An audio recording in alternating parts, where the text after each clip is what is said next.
Mais oui, c'est le razzia du borinage. C'est vous-même qui vous appelez comme ça. Hein. C'est exactement ça. Donc c'est Wanch, il habite Glun, et puis vous venez d'aboutir enfin à un projet qui vous tient à cœur parce que vous avez fait un petit excursus d'une vingtaine d'années. Alors ce projet, c'est In Bloom, c'est l'histoire d'un père, Sam, et de son fils Jérémy. Oui, c'est ça. En fait, c'est l'histoire d'un père et de son fils qui vont être confrontés à l'absence à la perte de la maman et de la femme. Et donc, In Bloom raconte un petit peu la façon dont ils vont gérer, ou plutôt ne pas gérer, l'absence, le manque, chacun à leur façon. Et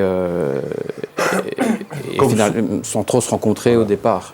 Alors vous avez choisi volontairement de partir plus vers l'onirisme, vers le poétique, alors que vous auriez pu faire un graphic novel jour par jour. Et comme souvent dans ce genre de situation de vie, le père se referme un peu sur lui-même et n'est plus trop à l'écoute de son jeune fils, ce qui fait que oui, le gamin Jérémy va s'inventer un monde. Oui, c'est ça. En fait, Jérémy est un gamin un peu renfermé, un peu introverti, qui développe son monde imaginaire.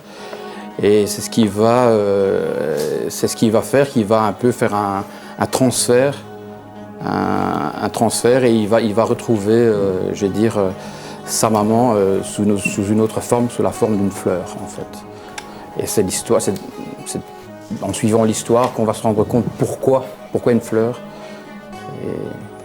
et comment. Alors vous avez choisi aussi un dessin résolument réaliste, assez haché, hachuré. Personnellement, moi j'aime bien, donc vous avez déjà au moins un fan. À mon avis, vous en avez plus. Oui, mais pour être honnête, j'ai pas choisi. Enfin, je veux dire, il s'est imposé à vous. Oui, voilà, c'est montré. Je vais dire, je n'ai pas, avec évidemment mes influences, ce que j'ai pu digérer moi-même, ce que j'aime, et voilà ce qui en ressort. Mais il n'y a pas de vrai calcul. Je n'aime pas trop. J'aime bien travailler à l'instinct, en fait. Voilà, j'ai pas trop de. Je me dis pas, je vais faire quelque chose comme ça. Non. Le trait est direct ou vous retravaillez chacune des vignettes beaucoup. Oh, In Bloom, ça a été très laborieux. Avec le recul, d'ailleurs. 3 ans, je pense. Oui, mais à mi-temps. Pour 2 raisons. À mi-temps, voilà. Parce que la bande dessinée, c'est pas mon activité principale. Ouais.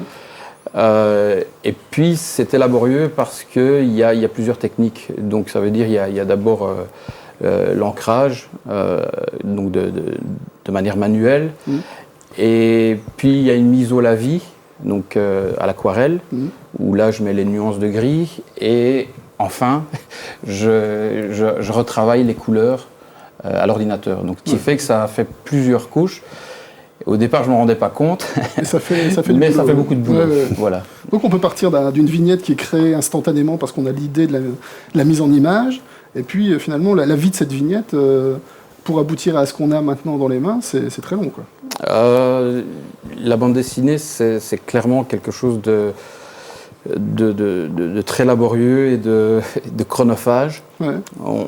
Quand on se met à sa table à dessin, on ne sait pas toujours quand on va terminer, quoi. C'est pas évident. Manu, soyez très attentifs à ce que vous tenez en main. Je pense que c'est le seul exemplaire qui existe puisqu'il est en cours d'impression, je pense. Hein. Oui, ça c'est le test d'impression. La sortie officielle, 19 octobre. 19 octobre. Il y a même une signature, un vernissage et des dédicaces toute fin octobre. Non, les dédicaces toute fin novembre. Et le vernissage le 30 du 10 à 19h. C'est au cellier des Fripiers, rue des Fripiers à Mons, où on pourra vous rencontrer, je suppose. Évidemment. Et voilà. Et comme ça, vous pourrez voir les planches originales. Alors, dans la fin, il y a une petite surprise, là. C'est une bien belle histoire. Ça, j'aime bien, ça fait très artiste. Hein, j'arrive comme ça. Bonjour, voilà. Hop, attention. Alors, je découvre en même temps que vous.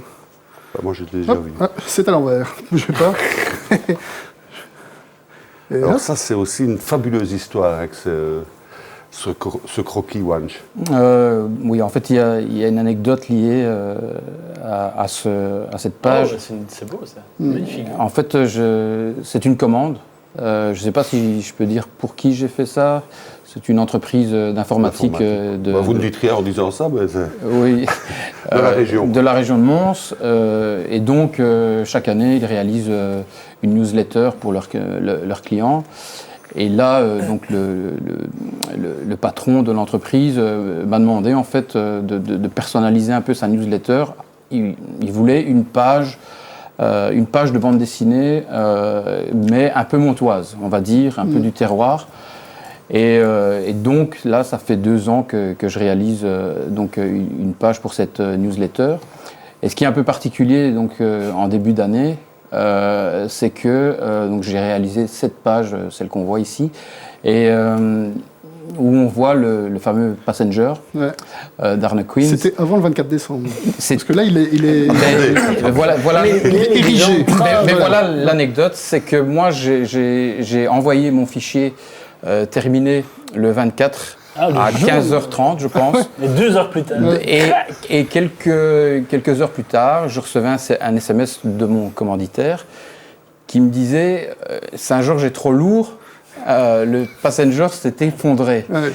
Et moi, je me suis dit c'est le réveillon, il est sûrement en train de boire de l'apéro ou une bonne bière, et il me fait une blague. Cette année, vous allez le remettre? On ne sait jamais. Je ne sais pas, il ne m'a encore rien demandé. On en parlera tout Ne à l'heure. mettez pas le même poids sur le... Oui, c'est jamais. Surtout le réveillon de Noël, quoi.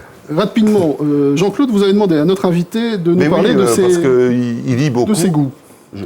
Et donc... En 1 minute. De quoi 1 minute. s'agit-il?